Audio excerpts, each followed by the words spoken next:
start? Hello, Hamza. Yeah, yes, Hamza, we can start. Okay. So what I want to cover today was self-response problems related to the footing. There are basically two problems that self-response. Okay. So for footings, we have to design two types of footing. Self-response. So first is isolated footing. We have to go for isolated one, and the second one is continuous or combined. What is isolated footing? If we have a column, a single column, if we have only one column, then the footing for that column would be called an isolated footing. If there is a single column, then we'll call this footing as isolated footing. But if we have multiple columns, for example, there are these two columns. If we have to design a footing for both of them at the same time, a single footing to cover both of them, then that footing would be called combined footing. Okay. If even we have a third column in between, then still this would be called combined footing. If we have more than three, like this, a whole row of columns, then we would call this as a strip footing or a continuous footing. But up to three, we'll call it a combined footing. And in our course, there are only these two footings. First is isolated, and the second one is combined. All right. Yes. Okay. So for first of all, we have isolated. So for isolated, there are 4 steps. Even for combined footing, but I've noticed that there are only 4 steps, 4 basic steps. First one is you have to dimensionize. You have to uh, determine the dimensions of the footing, and these dimensions include its area, what would be its length into times width. So we'll have to determine its area of footing, and second we have to determine its thickness. What would be its thickness? So first step would be we have to determine the area of footing. What would be its area, and we have to determine its thickness. So this would be our first step. Secondly, we have to go for its shear checks. Like in flat slab, we did this in mid semester. Flat slab, flat plate. So we'll go for 2 shear checks. One way shear checks, VU one way, and VU two way shear check. So we'll determine both VU one way and VU two way. Third step, we'll have to go for moment design or flexure design. And we'll calculate its bending moment, and from this bending moment, we'll calculate area of steel, which we would provide as reinforcement. And the last step would be bearing capacity. Oh, sorry, bearing design. We'll have to check the bearing capacity of our foundation so it does not sink into the soil. So we'll go for the last step, bearings. So we'll have 4 basic steps. First is we have to determine the dimension of the footing. Second, we'll have to carry out the shear checks. Third, we'll have to carry out the flexure design and determine area of steel, which we'll use as reinforcement.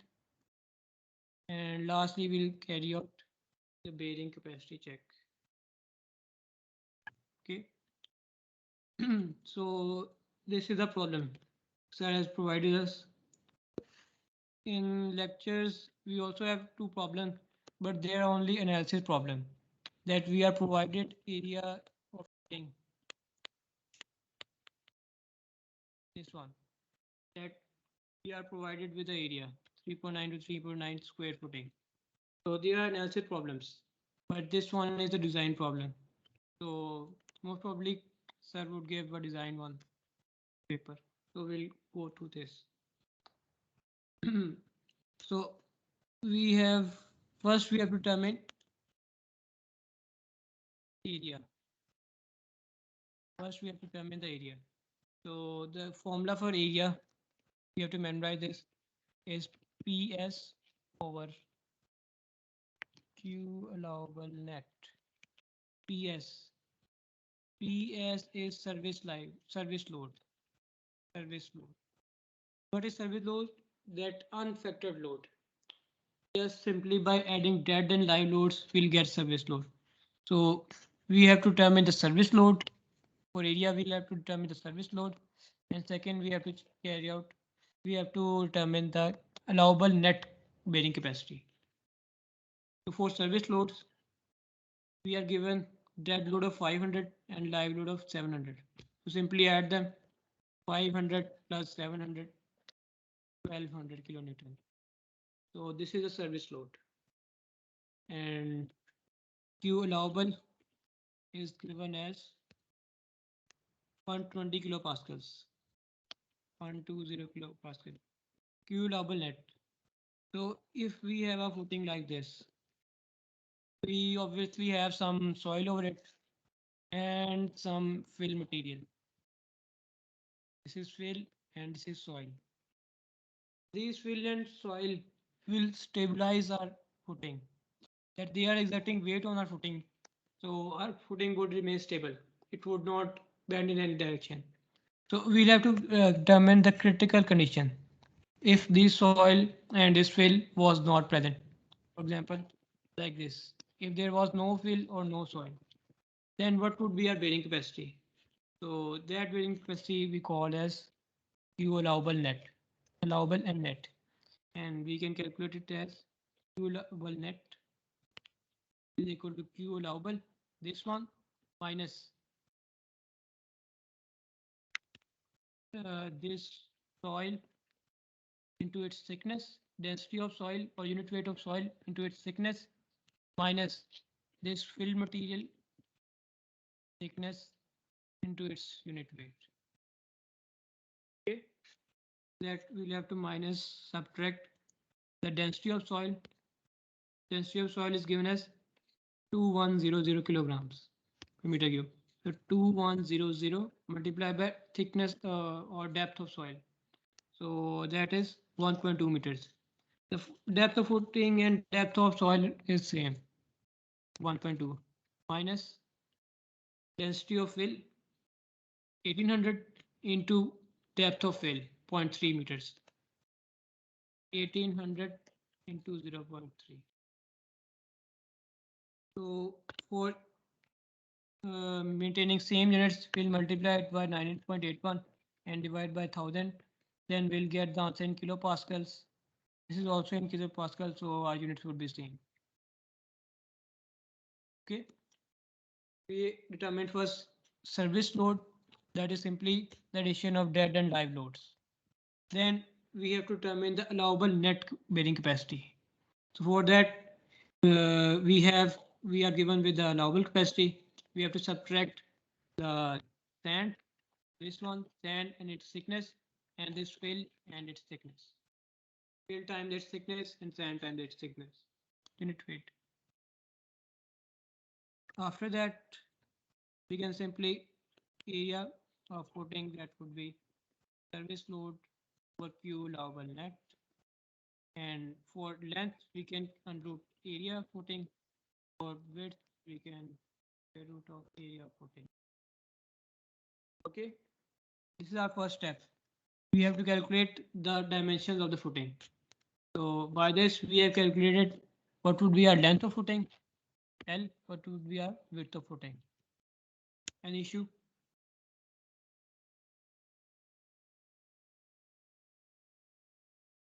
Is this all right? Yes. Okay. So the second would be thickness.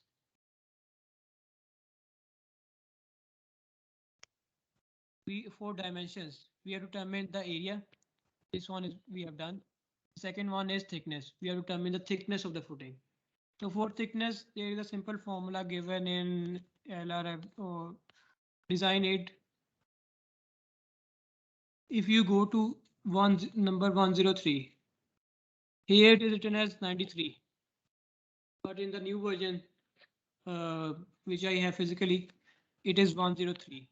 So if you go to 103 from this on, we have all the formulas for footing. So just remember this for paper that we have from 103 onwards. This one is the approximate depth, this formula. We have to use this formula to get the depth or thickness of the footing. This is service load, P is service load, Mx is the movement in x direction, My is the movement along y-axis, Es. Es is the factor if we have an interior column. As is equal to 40 millimeters. If we have exterior or edge column, we have As 30 millimeters. And if we have a corner column, we have As 20 millimeters. For example, this is a plan. This column, this column, this column, this column. These two are interior columns. They are inside. This one is edge column or exterior column. It is on the edge of the plan. And this one, which is in the both corners, and this is called corner column. So for this interior, we'll use AS 40. For edge, we'll use AS 30. For corner, we'll use AS 20 millimeters. Okay, in FC- concrete crushing strength or cylinder strength. So for thickness, directly use formula. D is equal to P over 0.01 AS and root FC dash. Mx and My, we do not have any moments in this question. So we'll get effective depth by this. Bring the values.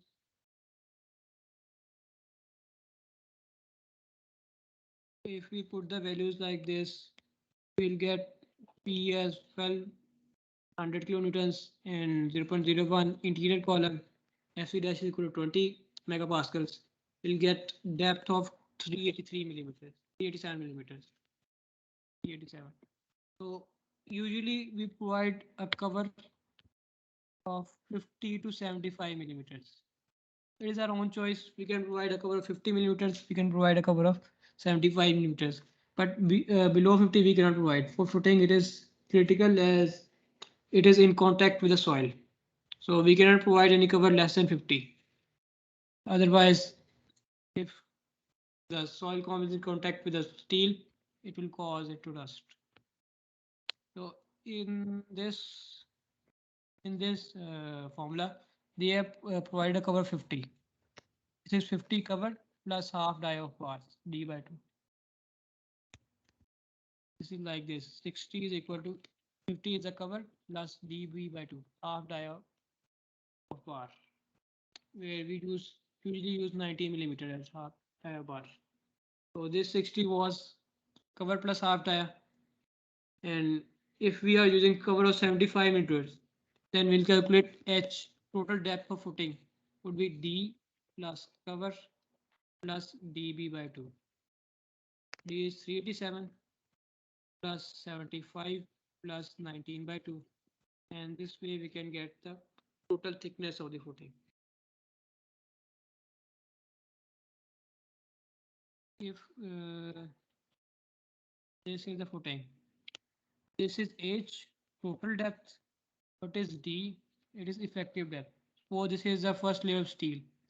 From top to the first layer, centroid of the first layer, we'll get this length as effective depth. All right. So this way we can get effective depth. We get depth and effective depth. So by this way we have done thickness also. Okay. So for our first step for dimensions, we have calculated the area of footing and we have calculated the thickness of the footing. Area was done by simple PS over QU, QA allowable net, and the thickness was calculated directly from this formula. Any issue? Or should we proceed?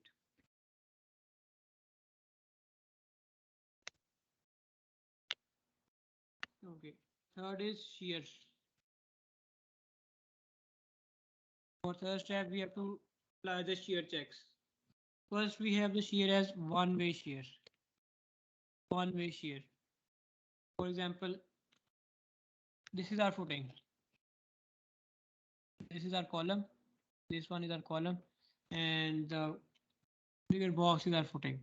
So one-way shear check is critical at depth D from the face of the footing. At depth D from the face of the footing, we have critical one-way shear check. So we have to calculate this.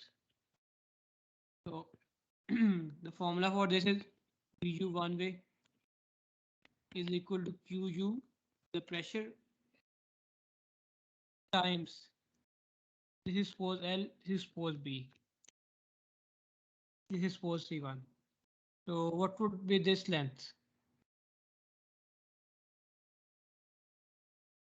This would be L by 2 and this would be C by 2. So if we subtract L by 2 from C by 2, should we get this length?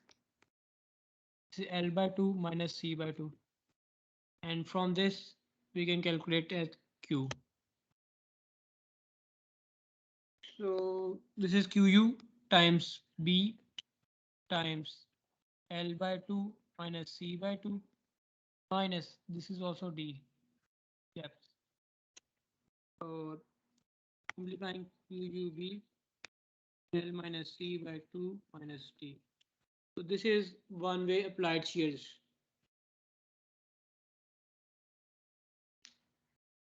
Okay. This way we can calculate one way applied shear. QU times B times L minus C over 2 minus D, effective depth of the footing. This is applied shear for 5 EC. You have to remember 1 by 6 under FC dash B times D. So this formula we have to remember. This is capacity. This is applied shear. Our capacity 5 AC should be greater than VU1 applied shear. This is okay. If this is proved, then this is okay. Otherwise, we have to revise our depth. We have to increase our small d. Like this. One way shear. QU into area. This one is this area. P into L by 2 minus L minus C by 2 minus D. So this is B. This is L minus C by 2 minus D. Over L minus C by 2 minus D. So this is VU 5 AC 5 is 0.75 inch shear. 0.75 inch shear. 5 over 6 and root FC dash BD. 5 by 6 and FC dash. This is B. This is effective depth D. So we can calculate 5 EC. It came larger than VU, then this was okay. Okay. Okay, Hamza. Okay. Second check, we have to apply two-way shear. Two-way shear. So for two-way shear, if we have this footing, this is our footing, and this is our column. So two-way shear, we have to calculate this parameter around it. And if suppose this column dimension is C1, this is C2, this would be C1 plus D, and this would be C2 plus D. So we have to calculate this area outside this critical perimeter area. So VU two-way would be is equal to QU, the pressure, soil pressure, times length times width. Total QU into LB. This is total area. We have to subtract this yellow area, this one area. We have to subtract from this. So this would be minus QU times C1 plus D, C2 plus D. So this way we can calculate two-way applied shear. This is applied shear for two-way. For capacity, YVC for two-way, we have these formulas. This formula. We have these three formulas. 1, 2, 3. All of these give the applied shear, shear capacity in two-way shear. So we have to use all three. The least one, the lesser one of the following, this would be our capacity. So this is suppose applied shear VU two-way. Then this here they have calculated the three capacities. These one, 1, 2, 3. So for these three, 1440, 2160, 2381. Least one was 1440. So our capacity is 1440. And this is lesser than VU, that's lesser than applied shear, which was 1630. So we have to revise our depth. We have to revise the depth of the footing. If it was greater, then there was no issue. We have to proceed to flag your design. But since this was greater than the applied shear was greater than the capacity, so we have to revise the footing depth. For that, this expression gave us the least value, 1440. This one. So we have to just equate this expression with the VU. For example, this is pi over 3 time, and we actually had B naught D and root FC dash B naught D equal to 1632.4. 1632.4. As that is Newton and multiplied by 10 to the power 3. So we have to calculate depth from this expression. We know FC dash B naught. B naught is critical shear perimeter. This one in green, critical shear perimeter. I forgot before. B naught is equal to 2 times C1 plus D plus 2 times C2 plus D. This is C1 plus D plus C1 plus D plus C2 plus D plus C2 plus D. So B naught would be C1 plus D plus C1 plus D plus C2 plus D plus C2 plus D. You can add just 2 to C time C1 plus D 2 into C2 plus D. The critical shear parameter B naught. So we can use this as 2 into C1 plus D plus 2 into C2 plus D.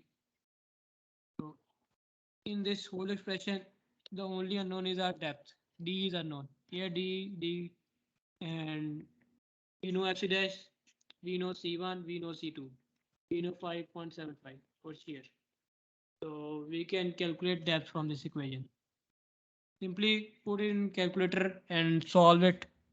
It will directly give you value. So here the calculator has 436, almost 437 millimeters. So simply add cover in it plus 75 plus half die of bar, 19 by 2. Then we can get H, the total depth of footing. D is effective depth. Okay. This way we can calculate our both shear checks. Versus applied first is one-way shear check. We have to calculate VU one way and 5VC. Then it is two-way shear or punching shear check. We have to calculate VU two-way and calculate three expressions and calculate 5VC from three expressions. These three expressions. Then the least one of these three would be our capacity. Okay. So we have done, first we have determined the dimensions of our footing, its length and width and its thickness. Then we have calculated the shears. parameters, VU1 way and VU2 way. Our third step for this would be flexure design or moment. Flexure. So for flexure, this is our footing. And if you go through slides for concrete footing, the critical area or location for bending moment is at the face of the support. This one. Look at this picture. This is our concrete footing. The critical section is at the face of the footing, where the footing, just is separated from the column. So at the face of the footing, this is our critical section for concrete footing. For if we have masonry wall or steel based plate with column, then we have different critical sections. But these, I don't think these will come because our subject is PRC. We have to determine concrete. So you can check those, but most probably we have to determine the critical section at the face of the sport. So for the face, if the total length is L, this would be L by 2 from the edge to the center of the column. And suppose the dimension of the column is C1, and this would be half would be C1 by 2. Okay, so from the face to the start of the column, from the face to the start of the column, the length would be L by 2 minus C1 by 2. Is all right that we determine the length from the edge of the support to the face of the column. And this is L minus C1 by L by 2 minus C1 by 2. You can write it as L minus C1 by 2. So we know the pressure is QU. QU. So the bending moment would be M is equal to QU times B. We can remember it as Q times B times this length, or this load is acting on this length. So L minus C1 by 2 into moment arm. The moment arm would be half of this length from this. The total load would be acting as resultant would be acting in the middle. So the moment arm would be half of this. It would be L minus C1 by 4. So we can calculate the moment as this. And remember, we have to use this L. We have to design the moment in the longer direction. In this case, we have L and B both equal because we designed a square footing. But if in paper it comes that suppose B is 5 meter and L is 2 meter, so we'll have to determine the moment in B direction, in the width direction for the longer direction. Okay. So the moment would be this, and simply we can calculate area of steel. We know R is equal to mu over BD square. We know B, we know D, and omega is equal to 0.85 FC dash over Fy. Rho steel reinforcement ratio is equal to omega 1 minus 1 minus 2.614 R 1 root FC dash. These are formula from PRC1, and AS is equal to rho BD. Simply by these, we can calculate area of steel. And if we divide area of steel by the area of bar, suppose we are using number 19 bars. It has an area of, I think, 284 millimeter square. If we divide area of steel over 284, the area of one single bar, we'll get number of bars required. Number of bars. And we have total length of, and suppose this is footing. This is 3.7 meter, 3.7 meter. So if we know we have to provide 10 bars in 3.7 meter, we can divide at 3.3700 millimeter, divide by number of bars. That suppose there are 10. So we can provide bars at 370 millimeter center to center spacing. So this way we can calculate from area of steel. We can calculate number of bars and the spacing of the bars. Is all right. Like this. For flexure, we have QUB into this is L. L minus C1 by 2 into L minus C1 by 4. QUB L minus C1 by 2, L minus C1 by 4. This one is moment arm, and this is the total area load. So MU was 3613. This is omega 0.85 FC dash over Fy 1 minus 2.614. This is MU or BD square. This is R.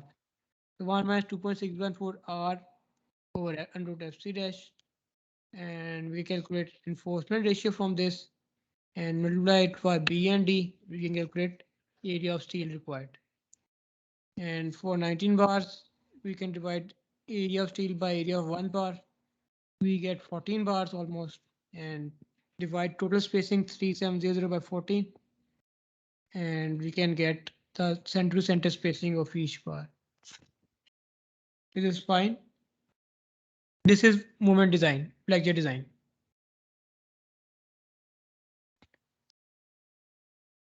This one we have done. We have calculated dimensions, area and thickness. Secondly, we calculated VU one way and VU two way, and 5 VC is corresponding to these. And third, we calculated moment and area of steel. Fine. Yes. Okay. So the last step is bearing. We have to check whether the load is transferred to the footing or not, or how to transfer it fully. So for these formulas are also given here. This one, 5 PN. So we have to check the strength of the concrete. This is our column. This is our column. We have to check what is the strength of concrete at this section, blue section 1, and we have to check what is its strength at this red section. So at both these sections are critical. So we have to determine whether a column or footing at this section would survive or not. So for this, we have simply 5 PN, the capacity of concrete, 0.85 FC dash into area. This area in named as A1. A1. So 0.85 FC dash A1 into 5 reduction factor. We can calculate the capacity of concrete at this section A1. Similarly, for 2, the formula is given 5 PN is equal to 5 0.85 FC dash A1 A2 over A1 control. This formula is given here 0.85 FC dash A1 A2 over A1 control.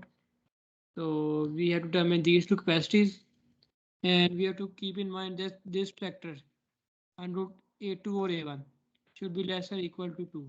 It should not be more than 2. If it comes out to more than 2, then simply replace it, this by 2. Okay, so if we use what is A1 and A2, suppose this is our footing. We have this one area is load. This one area is A1. This would be C1 into C2. This was 10. This is C1, this is C2. So the area at top of the footing or at the bottom of the column would simply be C1 times C2. This area, C1 times C2. But we know that load is distributed at 45 degrees. Or like this. Load is distributed in concrete at 45 degrees. This is 45 degrees. So it makes a slope of 2 horizontal and 1 vertical with the this load makes a slope of 2 horizontal and 1 vertical. So if you know this as C1, this is C1 and this as H. So this would become 2H and 2H. Right? That H we know total depth of footing. The load is 2 times horizontal and 1 time vertical. So if we have 1 vertical, we'll get 2 horizontal. So if we have each vertical, we'll get 2H horizontal in both directions. Right? So our area 2 would be, area 1 is simply C1 times C2. Area 2 would be C1 plus 4H, C1 plus 4H times C2 plus 4H in the other direction also. This would be our area 2. This is our area 1. Simply plug in the values in this expression. We can calculate the bearing capacity of our concrete and footing joints, the bearing capacity. So this is our bearing capacity. Yes, phi in bearing would be 0.65. Phi in shear is equal to 0.75 and phi in bearing is 0.65. So at base of column, it's simply 0.85 epsilon A1. At bottom footing, this one, bottom of footing, this one. This is 0.85 FC dash A1, A2 over A1. So putting A1, A2 over A1 root should be less than 2. This is A1 is the gross area of a column. This is a gross area of a column, and A2 is projected area for footing. This one, this bottom one.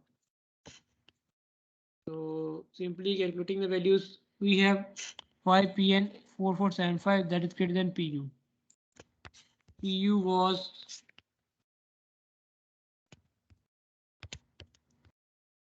we have PU. PU is 1720 and 5PN is 4473. So it is much higher than PU. The capacity of our joint, the bearing capacity of our joint is much higher than the total load on the column. So we do not have to provide doubles. What are doubles? For example, this is our column and this is our reinforcement in the footing. Or this is the reinforcement in our footing. And this is our reinforcement in our column. We have to somehow connect the reinforcement in our column to the reinforcement in our footing. We can't leave those on their own. Otherwise, the load would not be transferred from the column to the footing. It would be like that column is just like column is placed on top of footing. There is no connection between them. So we have to make a connection between the reinforcement in the footing and the reinforcement in the column. So for these, we place double bars like these. This is one double bar. This is second double bar. So these connect both the reinforcements. We call this this is the splice length, the overlapping length between the doubles and the column reinforcement, the splice length, and this one from here to here, and or like this one from here to here. This L-shaped length. This is development length LD.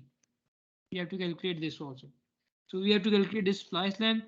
We have to calculate this development length LD, and this length should be more than 300. They should not be less than 300. This will show in the reinforcement detailing at the end. But I want to explain what are double bars. So these are double bars. So if our capacity, here our capacity is 4475, it is much higher than the column load. We do not need any doubles. No doubles are required. Only minimum are provided. So we have to establish the connection between the footing and the column. So the load will be transferred. Otherwise, theoretically, we do not need any doubles. So the minimum area is 0.005 Ag. It is also written in the manual. This is minimum area. It is 0.005 Ag, gross area of concrete. Ag is C1 times C2, gross area of the column. And if the case was 5 pn, the capacity was less than pu. If the capacity came lesser than the pu applied load, then we have to provide double, and this is the formula for the doubles. The pu minus 5 pn over fy. But we have more than, so we do not need doubles. Only minimum 4 doubles are provided. But if the capacity were lesser, then we may need to provide more doubles, like 6 or 8. So this was the bearing. We have to design our thing in bearing that the joint would not fail. Okay, so this all 4 steps we have to do in our, if the problem comes of isolated footing. First, we have to determine the dimensions. These include area and thickness. Second, we have to determine the shear capacity. We have to determine VU one way and VU two way. Thirdly, we have to flexure design or moment design. And for that, we have to determine M and area of steel. Also, number of bars and spacing. And finally, we have to check the bearing of our joint. And if we need to provide more doubles or if minimum number of doubles are sufficient. So these 4 steps we have to do if the problem comes of isolated footing. These 4. And lastly, we have to provide that sketching, reinforcement sketching of our footing. So suppose this is our footing. And our steel was, suppose this was 14 bars at 263, or we can make it as 250 millimeters. 14 bars at 250 millimeters. So these are this foundation for steel reinforcement, and this is transverse direction. So we can detail it as number 19 at the rate of 250 millimeter center to center. This is our bottom steel for our foundation. The column steel, this red one is column steel. This is already known. This would be provided something. And 4 dowels. We provided 4 dowels of number 19. So number 19, we have provided 4 dowels of number 19. And this splice length, we have to write this splice length. So this formula is given here. Splice length. Only compression formulas are given here. This one. This LDC is the development length in compression. LDC development length in compression. LSC, the splice length in compression. And LDH is the hook length, development length of hook. If you wide end hooks, so the development length of those would be LDH. So these formulas we have to use. Here they are used both in tension and compression. This is LD in tension. This is LD in compression. So this LD in compression is written here. This one 0.24 Fy on root Fc dash dB. This one here 0.24 Fc dash on Fy on root Fc dash dB. But for the tension one, these are not written in our design manual. We have to either memorize them or do some other thing. So this LD compression and this splice length and compression, these are written, but for tension, these values are not given. So we'll have to probably memorize them. And these values, this one 1125, 77, we can use either one, but the critical case is for tension. So it is beneficial if you provide the tension one. We have to just write suppose 1125 was splice length. We have to write 1125. And development in tension was 865. Compression was 428. So we can write it as this from this is 830. Rounding off. So this is how we can detail our column. This way, like this. Also, we can mention the thickness of the column. This thickness of the column was something. This was the effective depth D. This was thickness. We can even mention what from which height the soil is. What is the depth of the footing DF?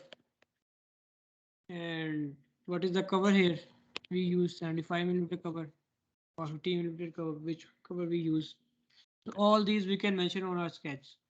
We do not have to make this like curved.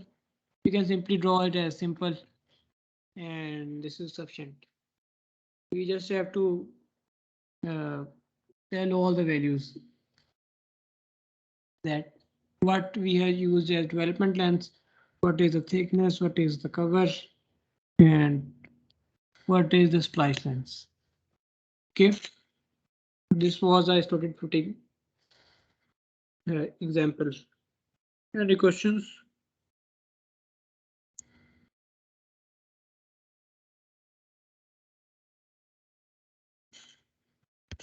Or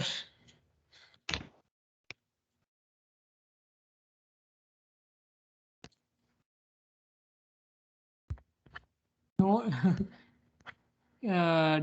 Did you say nothing? No questions, sir. I don't know about others. Hmm. Uni, Did you? Saleha, Nazan, do you have any questions? Yes, brother. If it is not mentioned not mentioned as square footing, so how we can find that length and width of the footing? They will give some clue, If, or no, is no, there no. any particular? If we are designing the footing, we have Yeah. we always have to go for square footing in isolated one. That Okay, if we are brother. designing, we have to go for square. If this analysis problem was given, for example, this one, and they have mentioned different dimensions, length and width, then that is rectangular footing. Then for rectangular footing, we have to go for the bigger length. And for example, this one was posed. They mentioned the width was 6 meter and so length was 6 meter and the width was 5 meter. And this is a rectangular footing. So for all these values, yes, we have to design our footing in the longer direction. For example, this one, we design it as in length L direction. If the length was larger, we'll again go for this one. But if the width was larger, we have to go for the other direction. Example, suppose this was 5 meters, this was 6 meters. The width was 6 meter, length was 5 meter. Then we have to write moment as this. This would become B from L. This would become C2 and the moment would be QUL. Previously we wrote QUB times this length. This would be B minus C2 by 2 and B minus C2 by. So we are switching all the values. From where it was L, we have written B, and where it was C1, we are going to write C2. This would be the change. We have to carry out a design in the longer direction always. In square, there is no problem because both lengths are same, but in rectangular, we have to be conscious of this fact. Okay. Okay, brother. Okay. So this one was isolated footing and the combined footing.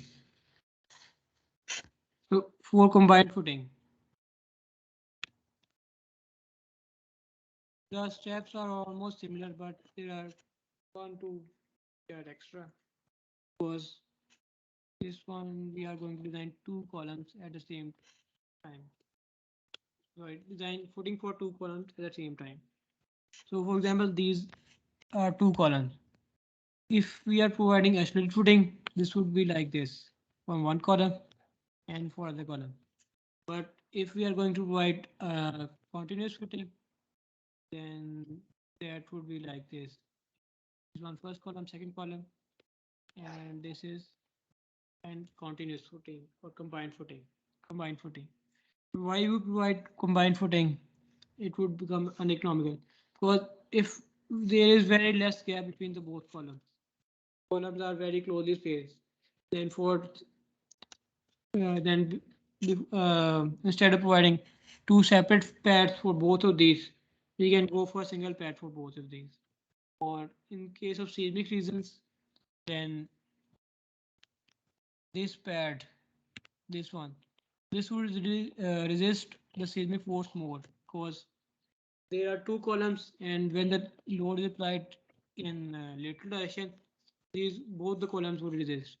If there was only single column, then it would move in this direction. For example, this would move lesser, then there would be differential movement in the column, and larger stresses would be induced on the building. So this way, even if the building moves, so but it moves as a whole, so there would be comparatively lesser stresses. That's why we usually provide raft footing under buildings in seismic region, high risk seismic regions. Raft footing, there are many number of columns in it. All are in one footing. Even if the earthquake moves these footing, the building shakes, but it would shake as a whole. There would be no differentials shaking between them. So it would be comparatively fine. Okay. So for combined footing, we are given two columns. Exterior column of these dimensions, dead load and live load. We can write data as exterior column. Exterior column, it is C1, A2, the dimensions of the column, PD dead load, PL live load. We can calculate service load as P1 is equal to PD plus PL. This is service load. Service load is unfactored. And interior column of 450. Similarly for interior column, C1, C2, PD, PL, and P2. The service load for interior column. And we can even multiply this live load PL by 0.8. This is live load reduction factor. The code has allowed us to multiply the PL by 0.8. We didn't do it in the last problem, but here, since if the loads are too high, then thickness would or footing would be much greater. So we can multiply our live load by 0.8. So this is optional, but it's a good step to do.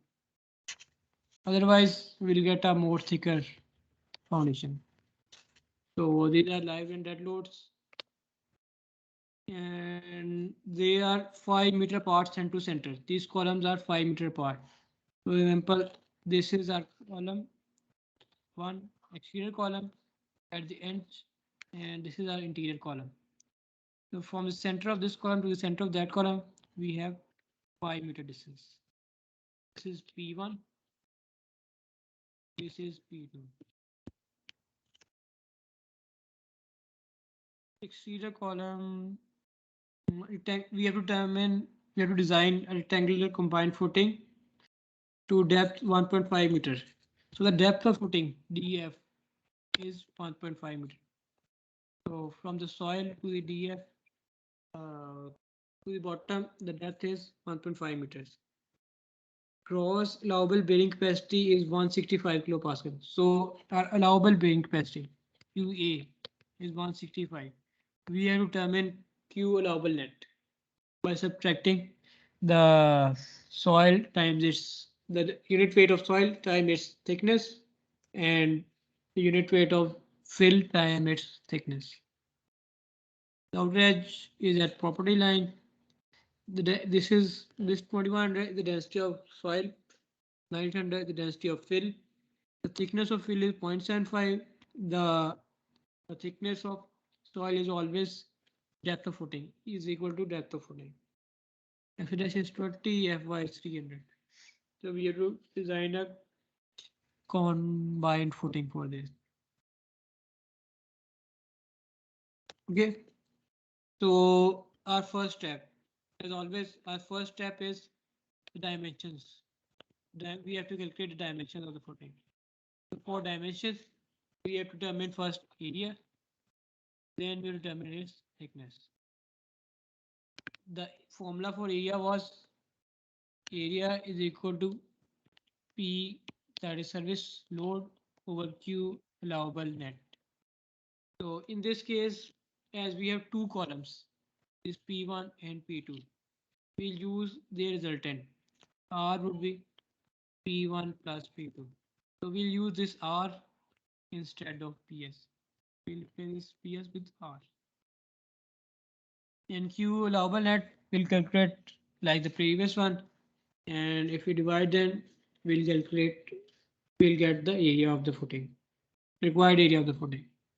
So for Q allowable net, we have to get the Q allowable and subtract density of soil. This 2100 density of soil, 2100 times thickness of thickness is 1.5 meter. 1.5 meter. And in these notes, there has also multiplied 0.5 with this one 0.5. So this is for economizing our structure only. If we want to multiply, we can multiply by 0.5 because this is soil. We know that if we are removing this soil, we are going to place it back also. We have to backfill it also. So if we are going to backfill, then this factor should be 0. Actually, this factor should be 0 as soil would come back. But for factor of safety, we are subtracting it. This is for soil, and for fill, the thickness of fill is 0.75, density is 1900. So 1900 times 0.75 and multiply both of these by 9.81 divided by 1000 to get values in kilopascal, Newton per meter square. We can calculate Q allowable net through this. Okay, so we have P1 as PD plus 0.8 times PL. P2 is equal to PD plus 0.8 times PL. Add both of these, we'll get R is equal to P1 plus P2. So here, P1 is equal to PD plus 0.8 times PL. P2 is equal to PD plus 0.8 times PL. And R is equal to P1 plus P2. Q allowable net is equal to Q allowable minus this one is for sand. And from 0.75, this is for fill. So if we calculate this Q net and R, we can calculate area of footing is equal to R over Q allowable net. Okay, so this way we can calculate area. But because the form in this problem, we have to determine or design a rectangular footing. So we do not know. We cannot just simply square root area and get the dimensions of. That way we would get a square footing. So for rectangular footing, we have to calculate its length first. We have to determine its length, then we can calculate the width from this formula. Area is equal to R over Q allowable net. We know area is equal to B times L. So if we know length, we can calculate width from this formula as R over Q allowable net times length. Length would be divided on this right side. So from this width, we can calculate width. But we have to find length first. So for length, we know that this is our footing. P1 is acting here. P2 is acting here. The distance between P1 and P2 is 5 meters. This was given in the question. The resultant of P1 and P2. This would act somewhere in between them. So for example, this is the resultant. We have to determine the distance of the resultant. For example, we are assigning it as x bar. The distance of resultant from the load of the column 1 is x bar. Then this distance would be x2 is equal to 5 meter. The distance of load of column 2 from load of column 1. We are taking this P1 as reference. This is our reference line, reference point. So this is our x2 and x1 distance of first column is equal to 0. So we can calculate this x bar by simple average. X bar is equal to P1 x1 plus P2 x2 over R. By simple formula of centroid, we can calculate this one as. We know x1 is equal to 0. So P2 x2 over R, we can calculate this as x bar. Also, we know this dimension. This from this. This total thickness of column was 300 millimeters. Was given 300. So this would be half. This would be 150 millimeters. So from this side to the resultant, the distance would be 150 millimeters, 0.15 plus x bar. This is fine. The distance from the edge to the resultant would be 0.15 plus x bar. The 0.15 came from this, the size of the column. If the size of the column was 300, C1 was 300, then the half distance would be 150 meters or 0.15 meters. And we have for length, we calculate this as L by 2. For uniform pressure distribution, we usually prefer that the resultant of these forces would fall exactly on the half length, so that the pressure distribution would be uniform.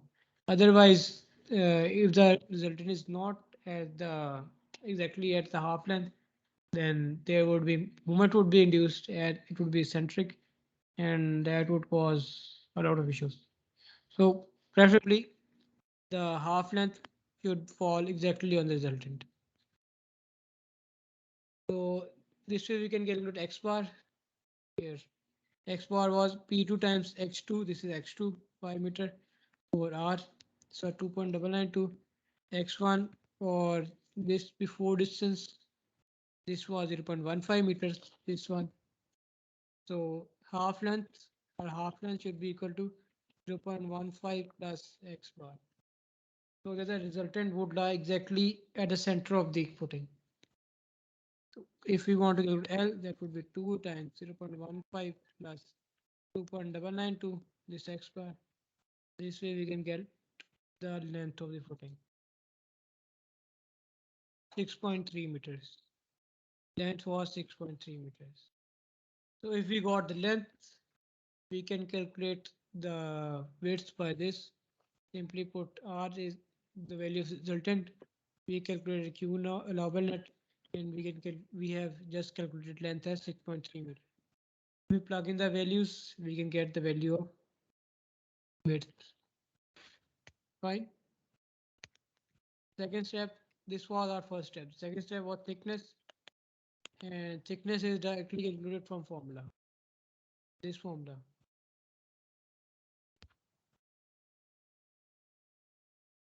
This formula, we can directly use to calculate thickness. This one. But the issue here is that we have two columns, so we have to calculate thickness for both columns. Thickness for exterior column was 473, for interior was 406.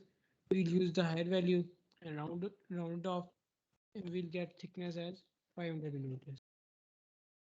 So for 500 millimeters, we can use as thickness.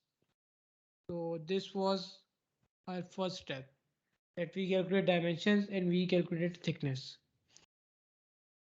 for both columns. Any issue up till this point?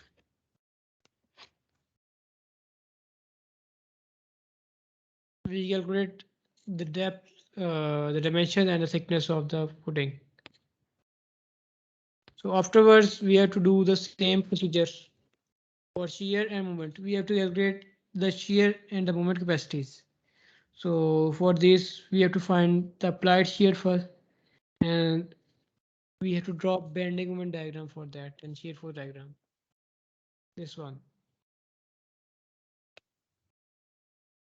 We know the UDL as QU into B. For example, this is the footing.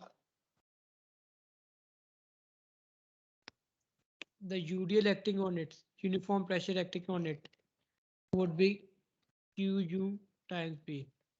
QU is the ultimate pressure. So if we multiply it by B, the width of the footing, we can calculate the UDL acting on the footing. We know the PU1 and PU2. Okay, we have to use ultimate loads here. That is 1.2 times PD plus 1.6 times PL times 0.8 live load reduction factor.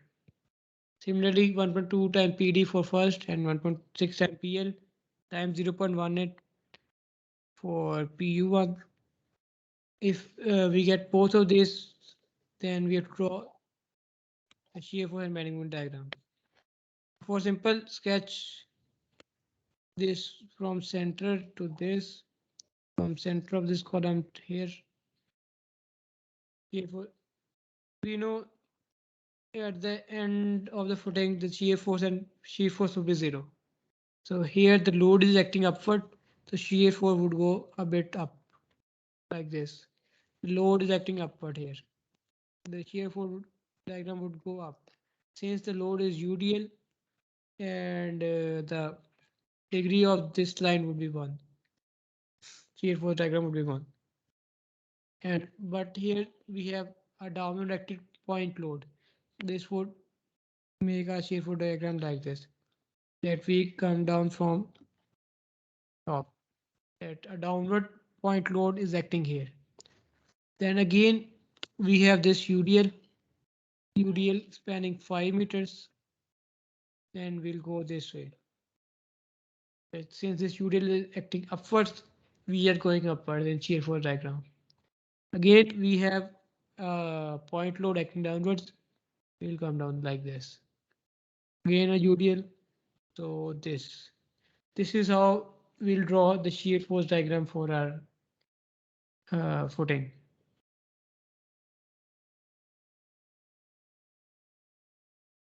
So shear force diagram and bending moment diagram.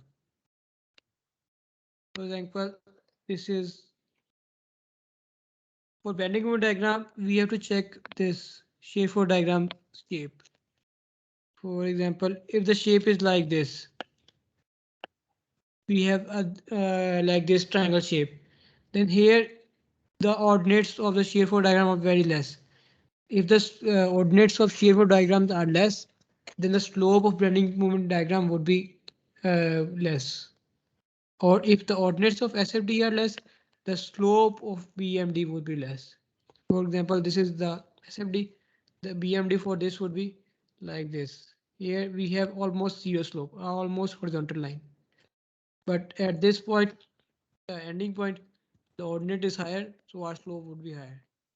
So the bending moment diagram would come this. This slope is almost vertical.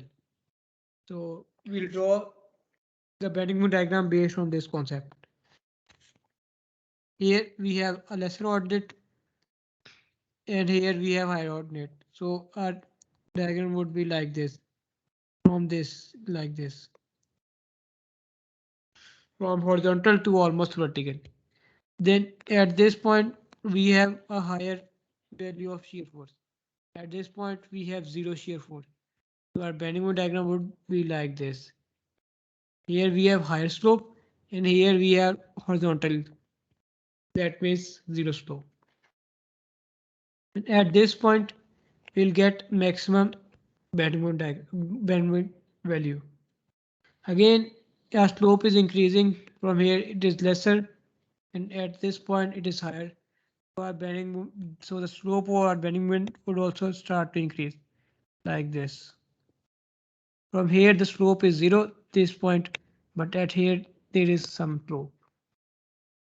Again, slope is higher at this point and lesser at this. So we'll get a diagram like this. So this is how we have to directly draw the bending moment diagram. We can also use formulas, calculate bending moment from formulas, but that would be too long. We do not have enough time in paper to do that. So doing directly would be better. Okay. Any issue in this shear force and bending moment diagrams? So if we have drawn these shear force and bending moment diagrams, so we can calculate maximum values. This one is mu maximum for first column. You can write it as mu1. This is mu2 for second column, and this the maximum moment at the center span. This is mu. One moment. This is force of footing. Under the columns, there is always sagging. There is sagging under the column. So for sagging, we provide steel at the bottom. There is tension at the bottom in sagging, so we provide steel at the bottom. So using these values mu1 and mu2, we'll calculate the steel requirement for these two regions per column.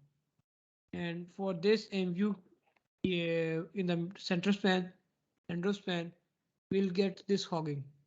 Here we'll get hogging like this. So we'll provide steel at the top, this one, and this will be calculated from this mu. This is fine.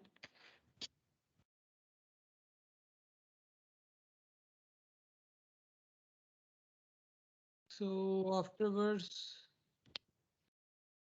we have to find the one-way and two-way shear checks similar to before. Here we have to find best is one way and two-way shear.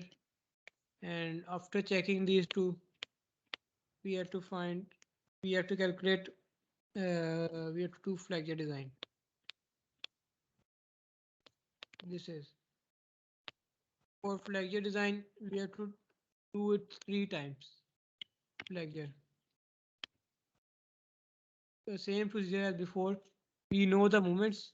We can calculate R that is equal to mu over BD square.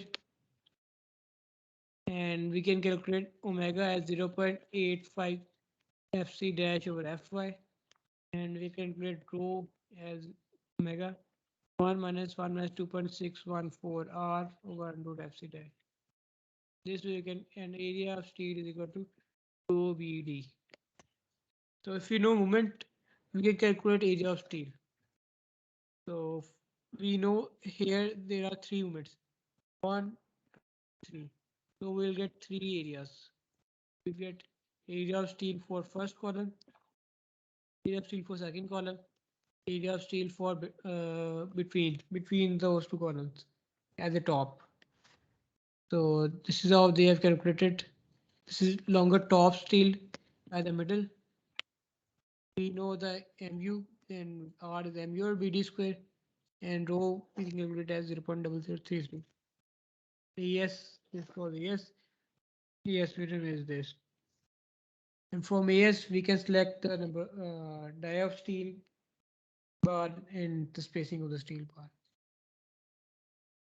This is for top and longer bottom steel and the interior column.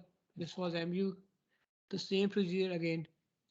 And for under exterior column, okay, for exterior column, our movement was almost negligible, very small.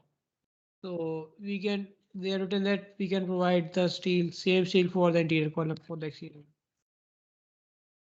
We can continue the steel from the interior column to the exterior one. So no need to design for this. So after this, we have to do, we have carried out, we have dimensions, we have carried out shear and moment design, and the last one is bearing. Four steps we have to do in all of these questions. The bearing. So for bearing, we can do this one. This is transverse beam, or we can simply provide pads. This is, oh, this is our footing. So these small pads, these are where the moment is concentrated. So if we have to design this, we can design these pads, or we can provide a beam between the two columns like this, beam between the two columns. It is on our own that which way we go through. Here, sir, I've designed a beam, designed the beam passing from here to here like this. This is transverse beam. So we can also do design pads between them. So width of beam was C1 plus half depth. We provide a larger beam than the column. And the load was U or B. We can calculate bending moment and directly area of steel. Similarly for interior one, the same case,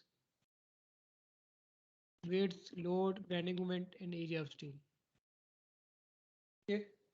And the distribution steel. This is the minnow steel provided distribution steel. It is provided just so to avoid shrinkage and temperature effects. Because temperature causes the concrete to expand and that would cause cracking. So to prevent that, we provide distribution steel. So this is minimum steel provided. This is 0.002 for grade 300. And if the grade was 420, we provide 0.0018 pH. So we have to memorize this, and the development length as before. And this is other detailing. For example, this is our footing. This one.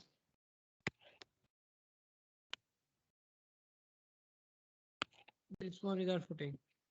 So under this footing, this one, this is the bottom steel and this is the bottom steel. We designed this bottom steel, so we have to mark those that this is number 19 or whatever, and at what spacing it is provided.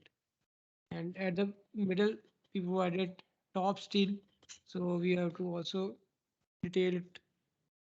Also, we provided distribution steel. Distribution steel is in the transverse direction, so we draw it is like this. This is distribution steel. So this is how we can show the sketching of our continuous footing. And this one is a plan of the footing. So whatever was written over there, this they have shown simply by bars. That's suppose this is this one. Suppose it's 18 number 19 bars, or maybe this one 20 number 22 bars. This is provided here. This one. This one going from this to this. Here this is written. 20 this is. So these bars they provided like this, and these bar would be like this. This 20 number 22 bar would be like this in the longitudinal direction. So we can detail it. This one, yeah, this is they have written 20 number 22. This bar. This bar, this horizontal bar is this one. Yeah, this is where they have written. So we can show that it is a plan as well as in section view, and that is that. Okay, any questions? Yes, brother, I have one question. While we are designing the shear check, how to get the area of in continuous footings? Because Yes, that's area. Okay. So we have this. We have this type of footing like this, like at very exterior, and this is the interior. For two-way, we have to find like this critical shear perimeter. It's like this, but we do not know how to take. Either we have to take this one or this one. We do not know this, so we simply take out the area from the equation.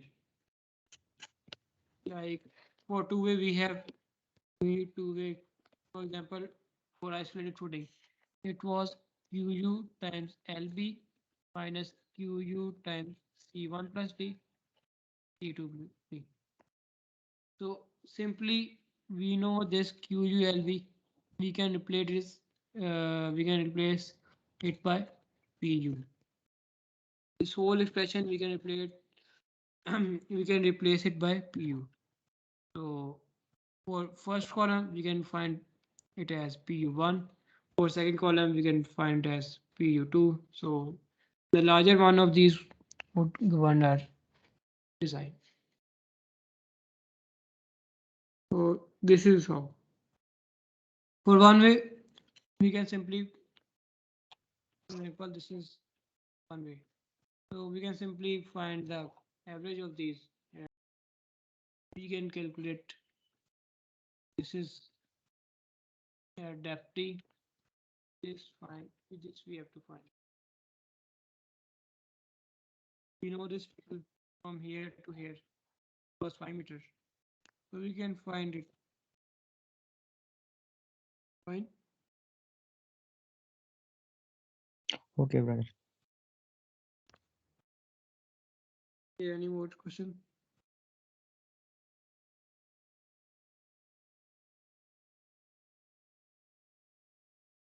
No one. Everything's okay. All right. So yes. Yes, somehow. Yes, somehow. Okay. All right. Okay.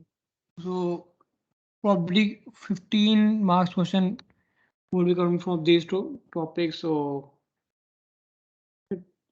these are quite important. So try to solve as many problems from these topics. All right. So should we end the meeting?